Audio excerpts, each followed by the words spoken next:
What's up, guys? Today we're going to answer the question, can I legally own a grenade launcher? So the answer is yes. This is one right here. That's a 37mm Ordnance Group Tac-D underbarrel launcher. That's not legally a firearm, so typically when you look at what ATF considers a destructive device, that's the 40mm launchers. Usually we think of those like the M203.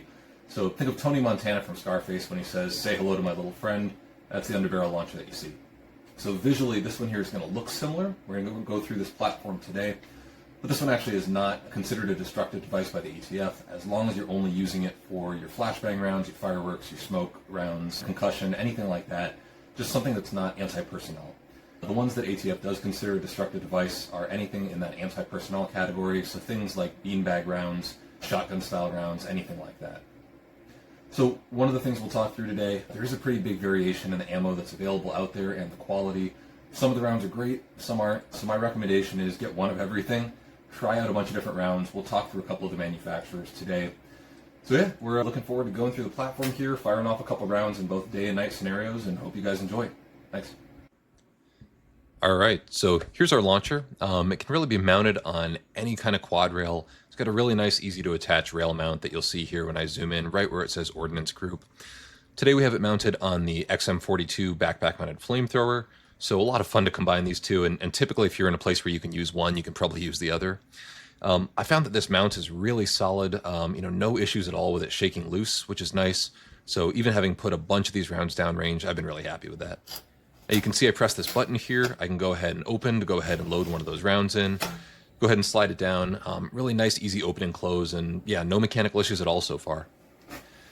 So now let's go ahead and take a look at the rounds here that you can get for these. So these rounds right here, these are your 37mm rounds. You can see this one is not spent yet because it has that plug up on top, and also because that primer right there in the middle has not been struck yet. So these are centerfire rounds, going to operate pretty similar to any kind of centerfire rifle round when you think about that primer being struck right there in the center. Now this is one of the packages here. I typically save all those shells. These are the sonic signal rounds that we got right here. So you can see some of that residue from this one already being a spent round. You can take a look at the bottom there, see that that primer has already been struck. And these are the really high quality metal ones, so these are nice for reloading. This one right here, you can see, has still got that cardboard tube stuck in there. You can buy those cardboard tubes in bulk. If you decide to get into reloading on these, depending on how many of these you're going through, it might start becoming economical. So any one of these, spent primer, still in good shape. I don't know how many times you can reload, but they feel pretty solid, so I gotta think it's a good number. Here's the reloading kit itself. So you can see the consumables reloading kit here. These specifically are for making the bird bombs or bird banger style rounds. So essentially a flashbang really, that's for scaring off birds or just having a good time on the weekends. And then here are a couple of the plastic bases. I don't believe these are rated for reloading. Personally, I would not do that myself. I'd stick to the metal ones.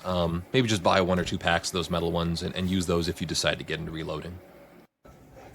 Now right here is the safety, just a standard safety. We can switch back and forth and slide that little lever between safe and fire. Then we pull this down. That's what gets it ready to go. Pull the trigger, and that sends the round. All right, let's see what this thing can do.